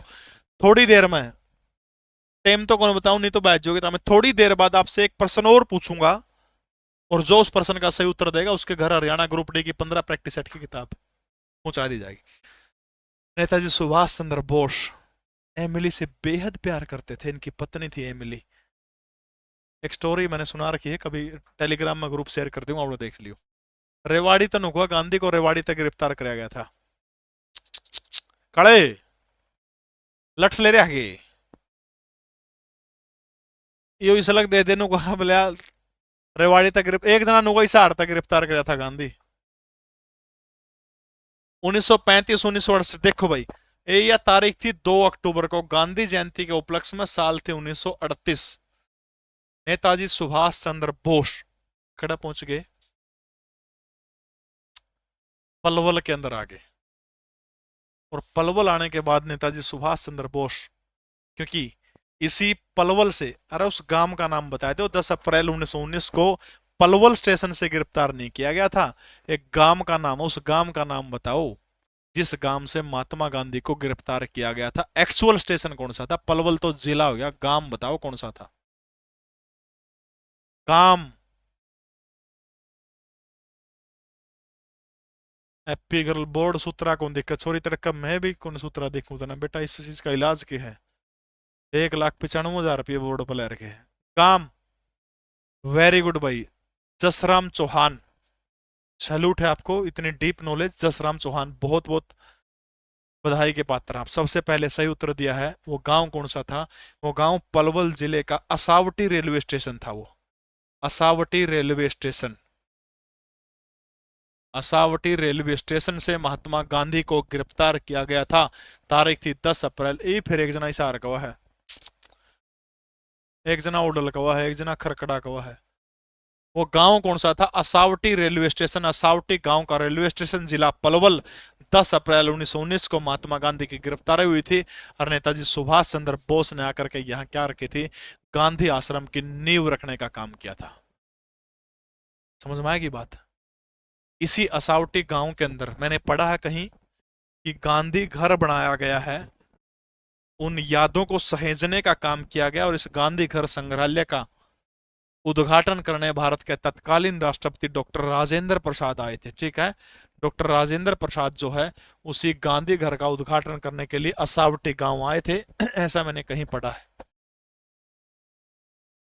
वकील पुनिया सर जी, आप टॉप का पढ़ाते हो, धन्यवाद, बहुत बहुत धन्यवाद आपका। तो 1938 2 अक्टूबर को नेताजी सुभाष चंद्र बोस ने किसकी नींव रखी थी? गांधी आश्रम की नींव पलवल के अंदर रखने का काम किया था। अगला प्रश्न देख लो भाई, चैतन्य महाप्रभु का संबंध कौन से तीर्थ से है? तड़का 5 बजे हिंदी की क्लास होगी, 8 बजे अपनी क्लास होगी। चैतन्य महाप्रभु का संबंध किस तीर्थ से है? डिविजनल अकाउंटेंट 2016 में प्रश्न पूछा गया था। कमलनाथ तीर्थ, कमलनाथ तीर्थ। इसी कमलनाथ तीर्थ को जो है नाभि कमल के नाम से भी जाना जाता है, नाभि कमल के नाम से। हरस का जो राजा हरसवर्धन का टीला जो है, हरस का टीला, हरस के टीले के दक्षिण की ओर नाभि कमल तीर्थ आप कह सकते हो। ऐसी एक प्राचीन मान्यता है कि भगवान विष्णु की नाभि से कमल का फूल उत्पन्न होता है। उसी कमल के फूल से भगवान ब्रह्मा उत्पन्न होते हैं। और इसी नाभि कल जो, या फिर कमलनाथ तीर्थ या फिर नाभि कमल तीर्थ जो है, इसी जगह के ऊपर भगवान ब्रह्मा ने क्या किया था? सृष्टि की रचना करने का काम किया था। भाई गोड़िया मठ होना चाहिए, बिल्कुल सही है, लेकिन तीर्थ पूछ रखा हो बेटा। मना कौन नुक्का नु एचएससी की साइट पर ठहर रखा नुक्का नु, मैंने उसमें कुछ भी छेड़छाड़ कौन करे। जो हरियाणा स्टाफ सिलेक्शन कमीशन मानना है वो मैं बताऊंगा अपने। बात समझ में आएगी? यानी सृष्टि की रचना इसी नाभि कमल सरोवर के ऊपर भगवान ब्रह्मा ने करी थी। किसके कहने पर करी थी? भगवान विष्णु के कहने के ऊपर करी थी। भगवान विष्णु की नाभि से कमल का फूल उत्पन्न हुआ है और फूल में भगवान ब्रह्मा पाए जाओ है। और उरह मंत्र मार दिया, क्या होगी? रचना होगी किसकी? सृष्टि की रचना होगी। आपका तीर्थ फटाफट बताओ, हरियाणा में कड़ा है आपका तीर्थ। आपका तीर्थ कुरुक्षेत्र का एक गांव है, गांव का नाम क्या है? दयालपुर गांव में पड़ा। ठीक है, कुरुक्षेत्र का गांव है और गांव कौन सा है? दयालपुर गांव के अंदर है। तीर्थ का नाम क्या है? आपका तीर्थ कुरुक्षेत्र के दयालपुर गांव के अंदर है। जिक्र महाभारत के वन पर्व के अंदर जो है आपका तीर्थ का वर्णन मिलता है। ठीक है, आपका तीर्थ का दौरा क्या है? जो कर इसका दौरा अरस का टीला था, जो मिर्जापुर का टीला जो है, मिर्जापुर का टीला इसका दौरा है। मार्कंडे तीर्थ, और इसका उत्तर क्या हो जाएगा? कुबेर तीर्थ हो जाएगा। ऐसे मान्यता है कि भगवान कुबेर जो है, कुबेर ने उन्हें क्या कराया था? तपस्या करी थी, यज्ञ कराया था, अवन कराया था। ठीक है, और इसी के अंदर जो है चैतन्य महाप्रभु की कुटिया है। गौड़िया मठ से चैतन्य महाप्रभु संबंध रखते हैं और ये जो है कुबेर तीर्थ इसका सही उत्तर हो जाएगा। किस पवित्र सरोवर का पानी सतयुग से लेकर आज तक नहीं सूखा है। हरियाणा स्टाफ सिलेक्शन कमीशन 2016 के अंदर यह प्रश्न पूछा गया था। 360 तीर्थों की क्वेश्चन क्लियर राइट नहीं है, तेरा क्या इलाज करा बेबे। ब्रह्म सरोवर, पुंडरीक सरोवर, ज्योतिषर सरोवर, हटकेश्वर सरोवर, लेकिन आज सूखा पड़ा है। 2-3 साल पहले की खबर आज देखी थी मैंने। मैं देखू था, मैं सर्च मार के देखा इस सरोवर में पानी है कौन, पानी है कौन पाया, खाली पाया। देखो भाई, ब्रह्म सरोवर जिक्र कड़ा कड़ा है महाभारत के अंदर है, जिक्र कड़ा है वामन पुराण के अंदर है, जिक्र कड़ा है किताबुल हिंद के अंदर है जो अल बरूनी ने लिखी थी, किताबुल हिंद के अंदर है। एशिया का पक्की ईंटों से बना हुआ सबसे बड़ा तालाब है। सबसे पहले खुदाई किसने करी थी? राजा कुरु ने करी थी, जो कौरवों और पांडवों के वंशज हुआ करते थे, उनने सबसे पहले खुदाई करी थी। अधीन किसके अंदर आवा? कुरुक्षेत्र डेवलपमेंट बोर्ड केडीबी के अंडर में हुआ। इसका अध्यक्ष कौन होता है? राज्यपाल होता है। कद बना था? 1968 में बना था। महाभारत वामन पुराण किताबुल हिंद में जिक्र है। एक बार अकबर आ गया, उसका गला गला कौन था? अबुल फजल भी था। अबुल फजल आ गया, अबुल फजल ने देखा, बोलो इतना बड़ा जोड़ है, समझा यार मूर्ख जोड़ को नहीं हो, पवित्र तीर्थ है ये। हाँ जी, है अबुल, सही है, लघु महासागर। फिर अबुल फजल ने बोलिया ओहो ये तो बोलिया लघु महासागर है। अबुल फजल ने इसके बारे में क्या गया था? लघु महासागर का दर्जा दिया गया था। एक और इंपॉर्टेंट प्रश्न आपको बताता हूं, भगवान ब्रह्मा भी इसके ऊपर आए थे और इसलिए जो है इसको ब्रह्म सरोवर को क्या कहा जाता है? ब्रह्म सरोवर को सभ्यता का पालना कहा जाता है। हरियाणा के किस सरोवर को सभ्यता का पालना कहा जाता है? तो आपका उत्तर क्या होगा? ब्रह्म सरोवर जो है, ब्रह्म सरोवर को क्या कहा जाता है? सभ्यता का पालना कहा जाता है। अमन, पुंडरीक नुका मेरे 8 किलोमीटर दूर है, पानी है बेटा उसमें? अभय प्रताप प्रजापति, बहुत बहुत धन्यवाद आप सभी को। ठीक है, पुंडरिक, ये पुंडरिक गांव के अंदर पड़ता है। पुंडरिक शायद कैथल से 10-15 किलोमीटर दूरी पर है। इसका जिक्र महाभारत के अंदर है पुंडरिक तीर्थ का, वामन पुराण के अंदर भी इसका जिक्र है पुंडरिक तीर्थ का। और ये वही तीर्थ है, ये वही तीर्थ है, ऐसी मान्यता है कि सतयुग से लेकर आज तक पानी नहीं सूखा। लेकिन मैंने आज एक न्यूज पढ़ी थी, उसमें एक बात कहो था कि जुए सटेरी ये बैठे हैं, सूखा दिखा रखा था तालाब। बताइए रहा कैथल वाले सूख रहा की समस्या है थोड़ा मोटा। ज्योतिसर मेरी सबसे फेवरेट जगह इस दुनिया के अंदर, सबसे फेवरेट जगह। इसी ज्योतिसर नामक तीर्थ स्थान के ऊपर भगवान श्री कृष्ण ने दुनिया का ऐसा ग्रंथ दिया था, न तेरा ग्रंथ न मेरा ग्रंथ, सभी का ग्रंथ है। वो ग्रंथ कौन सा? वो ग्रंथ गीता है। इसी ज्योतिसर तीर्थ स्थान के ऊपर वट वृक्ष के नीचे भगवान श्री कृष्ण ने गीता का उपदेश दिया था अर्जुन को, ज्योतिसर नामक तीर्थ स्थान के ऊपर। और इस स्थान की खोज कब की गई थी? और इस स्थान यानी ज्योतिसर तीर्थ की खोज किसने किया था? आदि गुरु शंकराचार्य। आदि गुरु शंकराचार्य ने इस स्थान की खोज 9वीं शताब्दी के अंदर करी थी। एक कश्मीर का एक राजा हुआ करता था 1850 के आसपास, जो है एंडी किंग शायद इस तरह का कुछ नाम था। उस बंदे ने इसका और मंदिर बनवाने का काम किया था। जींद जिले के हाट गांव के अंदर हाटकेश्वर धाम पड़ता है। 68 तीर्थ स्थलों की वो माना जाता है भाई, 68 तीर्थ स्थलों का संगम जो है अटकेश्वर को माना जाता है। और ये अटकेश्वर धाम किसकी तपोस्थली माना जाता है? महर्षि दधीची की जो है जन्मस्थली तपोस्थली माना जाता है। यानी महर्षि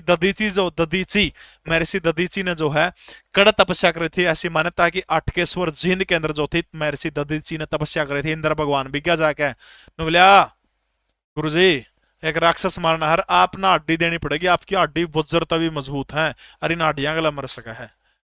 बोला ले ले यार के बात से, आपकी हड्डी दान में दे दी थी इंद्र तक सारे ने। बोला जा काचे काट खार कमा, हाज घट्टे में पाज वाले बाबे अंडा है। मैंने एक बाबा ही वीडियो बनाई थी, 2-4 मंत्र मंत्र पूछे थे, बट इतनी वायरल होगी। एक जगह तो 28 मिलियन गई, 2 करोड़ 80 लाख, एक जगह 19 मिलियन, एक पेज पर 5 मिलियन, गजब हो गया था।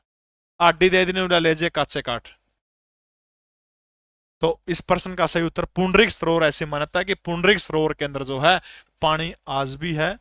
एक बार इनको थोड़ा थोड़ा पड़ा है। अगला प्रश्न देखिए आपकी स्क्रीन के ऊपर। हरियाणा में महेंद्रगढ़ का किला किसके द्वारा बनाया गया था? HSSC स्टाफ नर्स 2021 में प्रश्न पूछा गया था भाई, मॉर्निंग शिफ्ट के अंदर। सफेदों के पास 8 गांव। चलो भाई, एक बार लाइक करते रहो, गला गला सेशन का बहुत बहुत धन्यवाद। यो इब नरेंद्र मोदी ताऊ अपना तड़का तो नया सेशन बुलाने लग रहा है। गणे का याद दिक्कत है भाई, इंडिया का चक्कर में कदे अंग्रेजी बंद नहीं करते है। हमारा क्या था बोले, देसी बहुत हार्ड है जी बोले, एकदम लेंदे चढ़ा है बोले। इंडिया बदल दे कोई दिक्कत को नहीं बोले, देसी बंद ना करिए, अंग्रेजी बंद ना करिए बोले। राजा नरेंद्र सिंह, राजा कड़ा का था पटियाला का। कन्नौड़िया ब्राह्मणों के द्वारा बसाया गया नगर है महेंद्रगढ़, ठीक है। और ये जो है याद रखना अपना 1861 राजा था पटियाला का उस टाइम पर। कौन? नरेंद्र। यो प्रश्न 4-5 बार आ लिया भाई। पटियाला, पटियाला भी बड़ा मशहूर है। पटियाला सलवार, पटियाला जूती, पटियाला पैग, बिरानी के करके छोटेगा पटियाला। 1861 में पटियाला का राजा नरेंद्र था। कई साल में छोरा है कोनी आजमा जापक बेगन हो गया। एक मन उस दौर भी गया, बाबा दौर भी गया, तपस्या कर रहा था बोले महाराज है आप कुछ करो। बोले मैं कोनी, इलाज तेरे पे है। तो ही सोच के मैंने कहा, सोचा छोरा हो गया। नरेंद्र नाम था राजा का। नरेंद्र ने छोरा का नाम दे दिया महेंद्र। बोले महेंद्र का नाम पे क्या करूं? तब क्या करे, इस महेंद्र का नाम पे ये महेंद्रगढ़ का नाम दे दिया। लेकिन तात्या टोपे ने 19वीं सदी के अंदर, मराठा सरदार आप कह सकते हो, 19वीं सदी के अंदर महेंद्रगढ़ का किला बनाने का काम किसके द्वारा किया गया था? तात्या टोपे के द्वारा। इतिहासकार बताते हैं अगर 1857 की क्रांति का नेता बहादुर शाह जफर बूढ़े की जगह तात्या टोपे होता तो हिंदुस्तान की दशा और दिशा कुछ हो रही होती। ऐसे महान क्रांतिकारी को नमन करते हुए, लेकिन आज सबसे बड़ी विडंबना की बात है 1857 की क्रांति के बाद अंतिम व्यक्ति जिसको अंग्रेजों ने फांसी चढ़ाने का काम किया था, मारने का काम किया था, वो तात्या टोपे थे। आज से लगभग 10 साल पहले तात्या टोपे के वंशज उत्तर प्रदेश के कानपुर रेलवे स्टेशन के ऊपर चाय बेच रहे थे। कितनी दुखद बात है।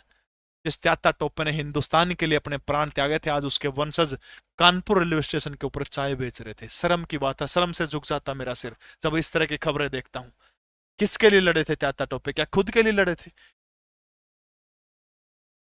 तात्या टोपे 19वीं सदी के अंदर महेंद्रगढ़ के अंदर किला बनवा था मराठा वास्तुकला का। ये जो तात्या टोपे जो है, मराठा वास्तुकला का उदाहरण इस किले के अंदर बनता है। एक तो इसके अंदर सोने की मटकी मिली है, पूरा सोने की बड़ी मटकी मिली है।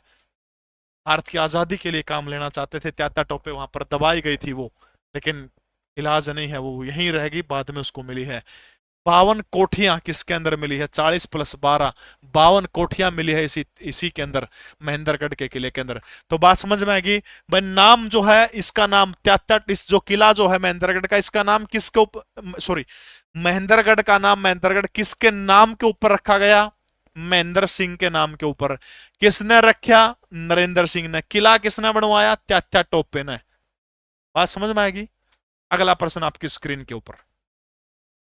हरियाणा के पहले मुख्यमंत्री भगवत दयाल शर्मा ने किस निर्वाचन क्षेत्र का प्रतिनिधित्व किया था? 25 दिसंबर 2021 को आईटीआई के अंदर पूछा गया था ये प्रश्न भाई। बिहानी, तोशाम, पटौदी या फिर झज्जर के अंदर। हरियाणा प्रदेश के पहले मुख्यमंत्री पंडित भगवत दयाल शर्मा 28 जनवरी 1918 को जन्म हुआ था। 22 फरवरी 1993 को जिनकी मृत्यु हो गई थी। हरियाणा के एकमात्र मुख्यमंत्री जो बम बनाना जानते थे, बम। और डिंग की बग्गी के ऊपर 1912 में जो बम फेंका था ना, वो रोहतक से बन के गया था वैद्य लेखराम ने, और साथ में पंडित भगवत दयाल शर्मा के द्वारा जो है इसको बनाने का काम किया गया था। सॉरी, गलत बता दिया मैंने। बम बनाना जानते थे, ये सत्य है। उनका विधानसभा क्षेत्र कोई पूछने का काम करे तो कौन सा है? झज्जर जिले से वो चुनाव लड़ते थे। बेरी के अंदर जन्म हुआ था, विधानसभा उसमें झज्जर हुआ करती थी। आईने अकबरी नामक पुस्तक में पलवल का नाम क्या बताया गया है? आईने अकबरी नामक किताब जो है, पलवल का नाम, पलवल, अपलवा, पलवल या फिर पलवा। आईने अकबरी नामक किताब किसके द्वारा लिखने का काम किया गया है? पूछा बेटा, सैड नहीं हूं, ऐसी कोई बात नहीं है। आईने अकबरी देखो भाई, आईने अकबरी में किस किस की जानकारी मिला है? हरियाणा की राजनीतिक हालातों की जानकारी मिलती है, हरियाणा की प्रशासनिक जानकारी मिलती है, उसका भाई व्याकरण गलत तो उसका है, अक्सर मात्रा मूत्रा टेढ़ी मेढ़ी उसका है। हरियाणा की प्रशासनिक और राजनीतिक जो है इसकी जानकारी जो है आईने अकबरी जो है हमें देने का काम करती है। हरियाणा के भू राजस्व के आंकड़े, हरियाणा के अंदर भू राजस्व, ठीक है, हरियाणा के अंदर भू राजस्व के आंकड़े भी अपन है आईने अकबरी देव, ठीक है। एक एंडी बात बताऊं, शायद आपने सुनी को नहीं होगी, ऐसा प्रश्न जीके का हरियाणा के अंदर गजब का होता है। अबुल फजल एक बात बताओ है, मेवात के अंदर एक जाति है जिनको महात्मा गांधी ने रोका था कि आप लोग पाकिस्तान ना जाओ, उनका नाम क्या है? मेव। और मेव जो थे, मेव ने साथ दिया था बहुत सारे युद्धों में, किसका दिया था? अकबर ने। और ये तय है कि जो भी सत्ता का साथ देगा उसको कुछ ना कुछ मिलेगा। अकबर ने क्या किया, जो मेव जाति के लोग जो थे उनको डाक विभाग में बड़ी बलक में नौकरी देने का काम किया था, डाकिये बना दिए, यानी सरकारी नौकरी दे दी उनको डाक विभाग से। तब अबुल फजल ने इनको एक उपाधि से नवाजा था, और वो उपाधि कौन सी है? वो उपाधि है डाक मेवड़ा। वो उपाधि कौन सी है? डाक मेवड़ा। यानी नो पूछ ले कि किस जाति के लोगों को अबुल फजल ने हरियाणा में डाक मेवड़ा की उपाधि से नवाजा है? अबुल फजल। किसने नवाजा है? अबुल फजल ने। अकबर की मदद करने के कारण जो है डाक मेवड़ा की उपाधि जो है, डाक मेवड़ा से, डाक मेवड़ा। अपलवा नाम हुआ करता था आईने अकबरी में, किसका नाम? अपलवा, आईने अकबरी के अंदर। पीडीएफ जीके परवीन उड़ान टेलीग्राम चैनल के अंदर आपको मिल जाएगी, चिंता करने की आवश्यकता नहीं। रोहतक के खोखरा कोट में किस वंश के शासकों के सिक्के मिले हैं? डाक मेवड़ा। एमएस कटकड़ यार, तेरा एड्रेस भेज देता ना, किताब फ्री में दे दूंगा। 5-10 कमेंट कर लियोगे, किताब भेज दो। एमएस कटकड़ तेरा एड्रेस भेज दे, 90 509 61 500, तेरा फ्री में बिना उत्तर दिए तेरा घर किताब पहुंच जाएगी बेटा, कोई दिक्कत नहीं, ठीक है। सातवाहन वंश हरियाणा से कोई संबंध नहीं, दक्षिण भारत का है। पुष्यभूति वंश बिल्कुल सही मान सकते हैं, हरियाणा का है। गुप्त वंश मान सकते हैं, इंडो ग्रीक वंश। देखो, अगर आपकी इजाजत हो, सिक्कियां का टॉपिक जमाए 2-4 मिनट में निपटाए दू, जमाए नु चुटकियां पांगलियां पे हो जाएगा सिक्के। आना बोलो, जब तुमने नहीं टाल कर दो, मैं अगला प्रश्न पाए जाऊंगा। जब तुमने देखो, एक प्रश्न आओ कि हरियाणा में जो सिक्के पाए जाते हैं उनको कितने प्रकार में बांटा गया है? तो हरियाणा प्रदेश से जो सिक्के सिक्के 5 भागों में हरियाणा प्रदेश से मिलने वाले सिक्कों को बांटने का काम किया है। सबसे पुराने सिक्के हरियाणा में पूछ रहे हो तो कौन से? तो याद रखना, पंचमारक सिक्के। पंचमारक सिक्के, ठीक है, पंचमारक सिक्के। कैल परसों भी जिक्र हुआ था, करता मिले हैं अगरवा से जो है पंचमारक सिक्के मिले हैं। सबसे पुराना सिक्के पूछ ले तो हरियाणा में कौन से? तो याद रखना अपना, पंचमारक सिक्के हरियाणा में सबसे पुराने हैं। कड़ा करता मिले हैं अगरवा, खोखराकोट, यमुनानगर का शुद्ध, उड़ता पंचनगर सिक्के मिले हैं। इन सिक्कों को क्या कहा जाता है? 5 श्रेणी बताई गई, इन सिक्कों को प्रथम श्रेणी के सिक्के कहा जाता है, ठीक है, प्रथम श्रेणी के सिक्के। यानी प्रथम श्रेणी में किसके सिक्के मिले हैं? तो आपने याद रखना, पंचमारक सिक्के हरियाणा के अंदर मिले हैं। कड़ा कड़ा खोखराकोट, अग्रवा और शुद्ध मिले हैं। बात समझ में आएगी। और ये जो है दूसरी सदी, ये जो कब के हैं? दूसरी सदी ईसा पूर्व, ईसा के जन्म लेने से 200 साल पहले का और जिक्र हो रहा है भाई। दूसरी श्रेणी की अगर मैं बात करूं, पहली श्रेणी यह होगी पंचमारक सिक्के मिले हैं, 5 श्रेणी बताई गई हरियाणा में सिक्कों की। दूसरी श्रेणी, इस दूसरी श्रेणी के अंदर जो है हरियाणा के अंदर कौन से सिक्के मिले हैं? अपन विदेशी सिक्के मिले हैं। और विदेशी भी कौन से सिक्के मिले हैं? इंडो ग्रीक के सिक्के मिले, इंडो ग्रीक के सिक्के। क्या श्रेणी होगी सिक्के की? 2 होगी। पहली श्रेणी में क्या मिले? पंचमारक सिक्के मिले हैं, दूसरी शताब्दी ईसा पूर्व वाले मिले हैं। दूसरी श्रेणी कौन सी है? विदेशी सिक्के मिले हैं। विदेशी किसके हैं? इंडो ग्रीक के सिक्के। तीसरी श्रेणी के सिक्के हरियाणा प्रदेश से जो मिले हैं वो कौन से हैं? गणराज्यों के सिक्के, गणराज्यों के सिक्के। गणराज्य कौन से थे? योद्धे गणराज्य, अगर गणराज्य, कुणिंद गणराज्य, इन तीनों के मिले हैं। चौथी श्रेणी के सिक्के हरियाणा प्रदेश में किसके मिले हैं?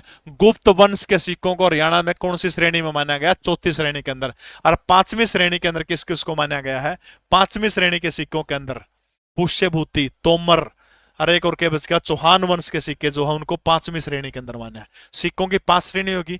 पहली श्रेणी के अंदर पंचमार्क सिक्के मिले हैं, कड़कड़ते मिले हैं, अगरवा खोखरा कोटर करते मिले, सूत्ते मिले हैं। ठीक है, ये दूसरी शताब्दी ईसा पूर्व के सिक्के हैं।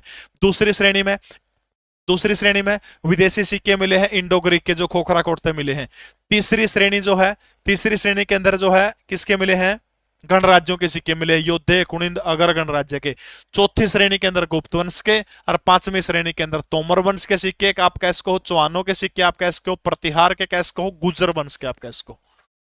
ठीक है, बाडड़ा में बुक मिल जाएगी रितेश भैया, नहीं तो आप लीजो ऐप के ऊपर जाइए और जाकर के, ये लीजो ऐप का लोगो है। हरियाणा प्रदेश का सबसे सस्ती एजुकेशन देने वाला आप चाहे ऐप है। एचटेट की कोचिंग लेनी हो, दिल्ली पुलिस की लेनी हो, सीटेट की लेनी हो, क्या की लेनी हो, सब तक सस्ती जेन्युइन ओरिजिनल आपको मिलेगी। ठीक है, इंडो ग्रीक जो है खोखरा कोट से कौन से मिले, इंडो ग्रीक सिक्के अपना मिले हैं। हरियाणा में ग्रामीण विकास में तीव्रता और पारदर्शिता और गुणवत्ता में सुधार करने के लिए कौन सी समिति का गठन करने का काम किया है, बताएगा शाबाश। ग्राम समिति का, ग्राम स्वच्छता समिति का, ग्राम विकास समिति का, ग्राम समन्वय समिति का। एक बार 1200 के आसपास लाइव जुड़ रहे हैं। क्लास का टाइम 8 बजे, ठीक है, 8:30 बजे। मन लगा आज 8:30 बजे कि मैं चौखे जुड़ा है, 8 बजे कम जुड़ा कर दे कि मैं अड़वाया था इसमें कुछ। यो टाइम ठीक है या 8 बजे ठीक है, एक बार कमेंट करके बताइए ना भाई। 8 8 8 8 8 आधे 8:30 करें, 8:30 8 8 8:30 8 8:30 लगभग 8 बजे करें। चलो कल की क्लास जो है, अभी इस क्लास के तुरंत बाद मेरा जो टेलीग्राम चैनल है जीके प्रवीण उड़ान, आप लोगों के प्यार ने हरियाणा प्रदेश का पहला शिक्षक बना दिया, जिसके सभी हैंडल के ऊपर ब्लू टिक है। हरियाणा में किसी और टीचर के पास में इस टेलीग्राम के ऊपर ब्लू टिक आपको नहीं मिलेगा। उस ब्लू टिक जो अपना जो है जीके प्रवीण उड़ान, उसके अंदर एक सर्वे करवाऊंगा। वह क्लास 8 बजे होनी चाहिए, 8:30 बजे। सबसे ज्यादा वोट जो सा जिसने देगा उसी से अब तक क्लास हो जाएगी, तड़का ही क्लास। ठीक है, टाइम बता दूंगा मैं। तो ग्राम विकास समिति का गठन जो है हरियाणा के अंदर जो है ग्रामीण विकास में तीव्रता और पारदर्शिता लाने के लिए। ठीक है, जिसके ज्यादा वोट होंगे उसका गला जाना पड़ेगा, 8 बजे या 8:30 बजे, वो देख लेंगे आप टाइम। इसार हवाई अड्डे का विस्तार क्षेत्र कितने एकड़ के अंदर है, बताइए शाबाश। कोई नहीं, अब आपको लिखने की आवश्यकता नहीं है। अगर मान लिया आप 8 बजे ज्यादा उसके अंदर वोट डालना अपना है, जीके प्रवीण उड़ान टेलीग्राम चैनल के अंदर यू निशान रहे @ खुलाना, सीधा जीके प्रवीण उड़ान सर्च करियो, ब्लू टिक मिलेगा पाछा। ठीक है, इसार हवाई अड्डा भाई देखो, इसका नाम किसके ऊपर रखा गया था, उकट्टर ने अग्रसेन हवाई अड्डा, महाराजा अग्रसेन हवाई अड्डा जो है इसके नाम के ऊपर रखा गया है। आकार पूछा गया था एसएससी में इब्बे पाछे, तो किसके आकार का है, शंख के आकार का महाराजा अग्रसेन हवाई अड्डा। किसके आकार का है, तो याद रखना अपना, शंख के आकार का है महाराजा अग्रसेन हवाई अड्डा। ठीक है, अच्छा कौन से कॉरिडोर से संबंधित है ये, तो याद रखना है ये दिल्ली मुंबई कॉरिडोर से संबंधित है। किससे संबंधित है, दिल्ली मुंबई कॉरिडोर। दिल्ली मुंबई कॉरिडोर जो है भाई, अगर एक आधे दिन क्लास ना पाओ, आज मूड कौन था बंदे करने की सोचू था, तो एक बार टेलीग्राम चैनल ना तो तारा यार पीछे लाग दे कि मैंने अच्छी बात दूंगा, नोट्स दूंगा फ्री में, सौदा मिलेगा।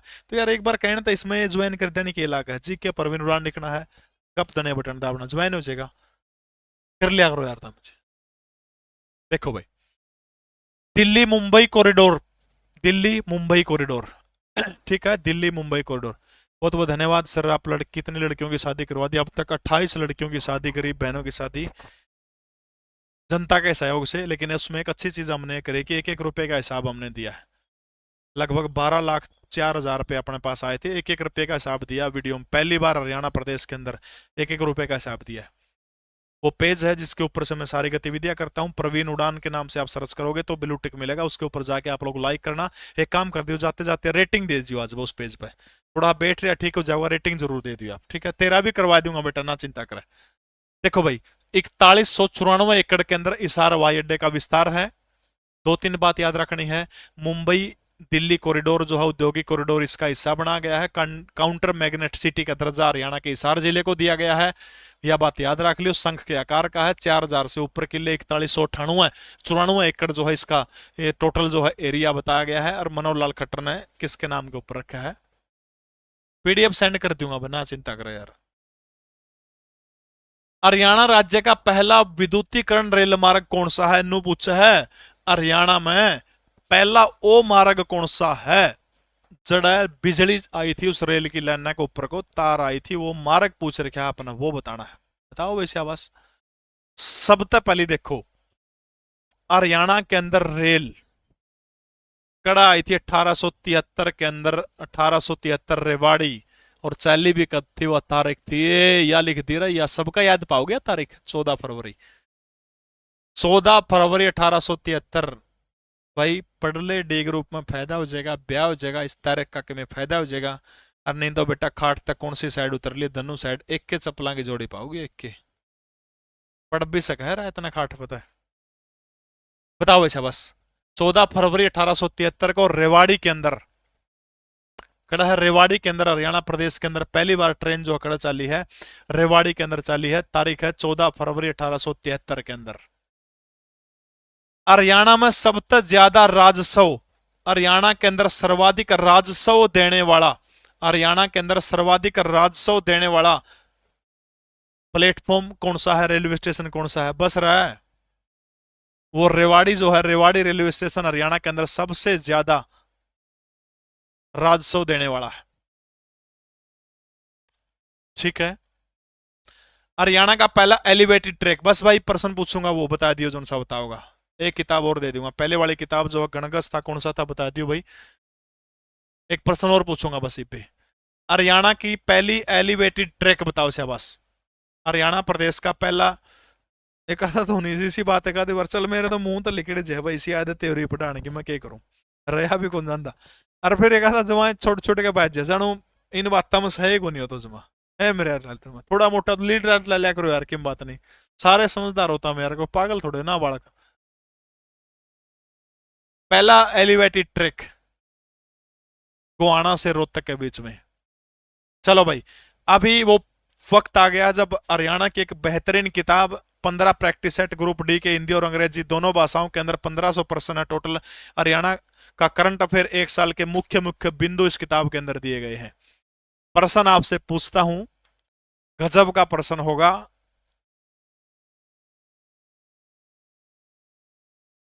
हरियाणा से संबंधित है वो प्रश्न, ठीक है। प्रश्न का संबंध हरियाणा से है, लेकिन बाहर तक घुमा के लाऊंगा उस प्रश्न में। प्रश्न ये है, दुनिया की पहली इलेक्ट्रिफाइड रेल सुरंग किस स्टेशन से किस स्टेशन के बीच में चलाई जाएगी? दुनिया की पहली इलेक्ट्रिफाइड रेल सुरंग यानी जो है भाई जरा बिजली के तार भी होंगे, रेल सुरंग का मैं को जाओगी, वो सुरंग जो है हरियाणा में है, कौन सी जगह के ऊपर? दुनिया की पहली इलेक्ट्रिफाइड रेल सुरंग, दुनिया की पहली, दुनिया की पहली इलेक्ट्रिफाइड रेल सुरंग। बहुत बढ़िया वैसे आवास, हरियाणा प्रदेश के अंदर है वो।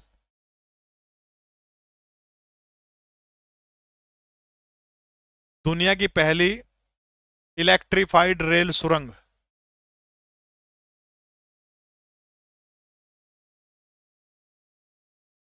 स्टेशन टू स्टेशन का नाम आपने बताना है।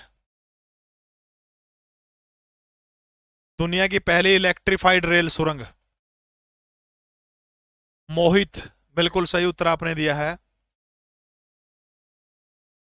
दुनिया की पहली इलेक्ट्रिफाइड रेल सुरंग हमारे हरियाणा प्रदेश के अंदर ही है। लोगे कर ले जुगाड़, कर ले बेटा कर ले। गलत उत्तर गलत उत्तर गलत उत्तर, एक दो लड़के ने सही उत्तर दिया, कर ले बेटा कर ले।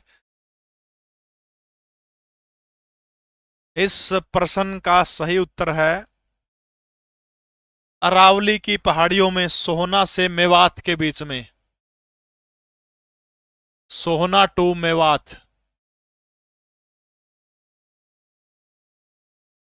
अर्जुन सिंह आपकी जिम्मेवारी है, मॉडरेटर है, इस प्रश्न का उत्तर, क्योंकि कमेंट बहुत तेजी से चल रहे थे, जिसने भी सही उत्तर दिया है वो मुझे आप बताएंगे उसका नाम देख करके, और मोहित आप भी देख करके मुझे बता दीजिए उस बच्चे का नाम।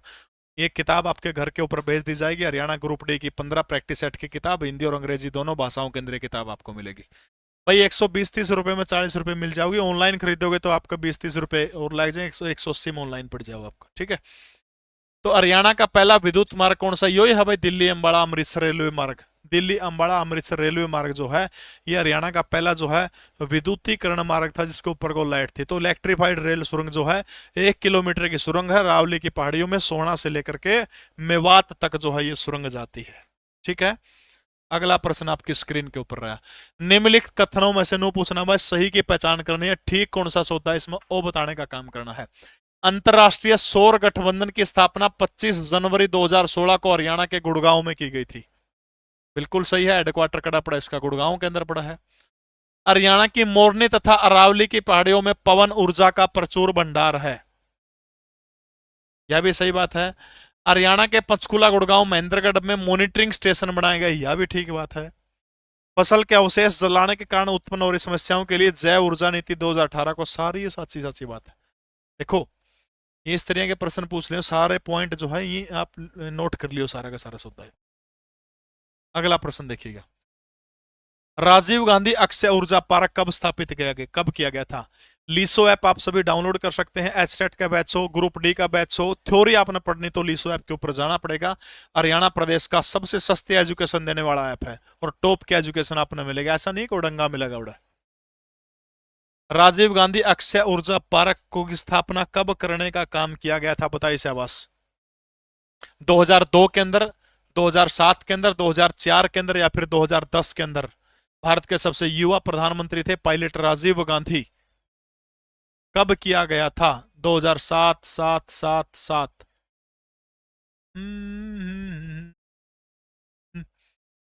मोनू, अनिल, सुनीता, जगीरा, ऐसे ऐसे शब्द ना लिखा कर, बहुत बढ़िया वैसे आवास। 2010 लिखा है एक अंकल जी, बताओ शाबाश भाई, उत्तर रहे जब तो नहीं बताओ।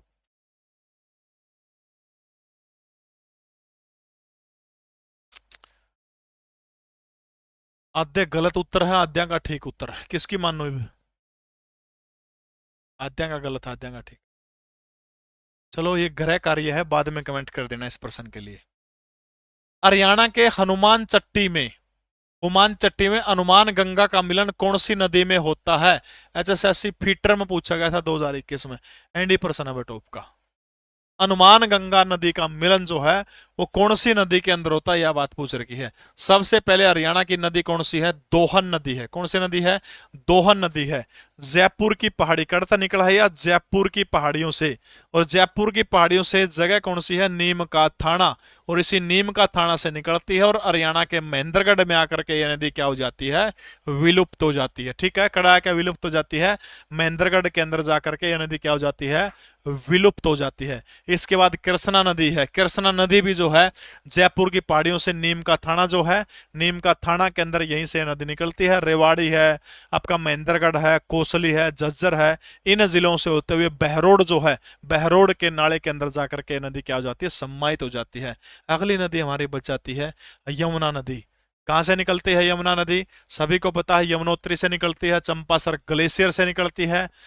हरियाणा के अंदर यमुनानगर के अंदर जो है कालेश्वर के जंगलों से हरियाणा प्रदेश के अंदर प्रवेश करती है, और पलवल से होते हुए, पलवल का एक गांव है, गांव का नाम क्या है, हसनपुर, वहां से होते हुए उत्तर प्रदेश के अंदर प्रवेश कर जाती है, आगरा होते हुए आगे चली जाती है। और गंगा नदी की क्या है, सबसे बड़ी सहायक नदी है यमुना। और कौन सी सहायक नदी यमुना की, सोम नदी, पथराड़ा नदी, थापना नदी, थापना, थापना नदी का जिक्र भी अपन ने पहले प्रश्न में कराया था, थापना नदी। ये सारी की सारी किस नदी की सहायक नदी है, तो ये सारी की सारी जो है नदी किसकी सहायक नदी है, यमुना नदी की सहायक नदी है, वही सारी की सारी। अच्छा, एक प्रश्न का उत्तर अगर आप मुझे बता सकते हो, बूढ़ी गंगा, बिल्कुल सही है, बूढ़ी गंगा, अनुमान गंगा, ये सारे की सारे यमुना नदी की सहायक नदी है। सोम का प्राचीन नाम क्या है, सीनी वाली नदी। सोम नदी का प्राचीन नाम क्या है, सीनी वाली नदी। सोम नदी का प्राचीन नाम क्या है, सीनी वाली नदी जो है वो सोम नदी का प्राचीन नाम है। और पथराड़ा को किस अन्य नाम से जाना जाता है? तो पथराड़ा को बाली एक अन्य नाम से जाना जाता है। तो इसका उत्तर क्या हो जाएगा? यमुना हो जाएगा। ठीक है। मारकंडा नदी के बारे में आप जिक्र बहुत बार कर चुके हैं। धरतीधर की पहाड़ियों से हिमाचल प्रदेश के सिरमौर जिले से निकलती है, हरियाणा में काड़ा अंब से प्रवेश करती है, कुरुक्षेत्र में पेवा के निकट जाकर के अरुणाय नामक गांव में सैनिसा जिले के अंदर जाकर के गिर जाती है नदी। अगला प्रश्न देखो भाई, हाल ही में खेलो इंडिया यूनिवर्सिटी गेम का आयोजन कहां पर किया गया? खेलो इंडिया यूनिवर्सिटी गेम जो है इसका आयोजन हाल ही में कहां पर किया गया? खेलो इंडिया यूनिवर्सिटी गेम बताइएगा शाबाश। उत्तर प्रदेश के अंदर, बिहार के अंदर, पंजाब के अंदर, गुजरात के अंदर, बताइएगा शाबाश। कल से हमारी क्लास का टाइम शाम को रात को 8:30 बजे ही होगा। ठीक है, 8:30 बजे हमारी लाइव क्लास का टाइम होगा। सारे बच्चे 8:30 से लेकर के 9:45 बजे तक ये टाइम सही है। तो सभी जो है लगभग 10 बजे तक फुर्सत में हो जाओ सारे। तो क्लास का टाइम 8:30 बजे से लेकर के 9:45 बजे तक रहा करेगा। ठीक है, खेलो इंडिया नहीं, खेलो यूनिवर्सिटी यूथ गेम है। तो आज बता दिया तड़का भाई 8:30 बजे अपनी क्लास होगी। ठीक है, खेलो यूनिवर्सिटी गेम जो है इसमें हरियाणा प्रदेश की 2 यूनिवर्सिटी अच्छा टॉप में। खेलो इंडिया यूनिवर्सिटी गेम के अंदर टॉप के अंदर कौन सी यूनिवर्सिटी रही? तो टॉप के अंदर जो है पंजाब विश्वविद्यालय रहा है। पंजाब। हरियाणा के अंदर 2 यूनिवर्सिटियां जो 6ठे स्थान के ऊपर रही है, एक 10वें स्थान के ऊपर रही है। 6ठे स्थान के ऊपर कुरुक्षेत्र यूनिवर्सिटी रही है। 10वें स्थान के ऊपर इसके अंदर महर्षि दयानंद यूनिवर्सिटी रही है।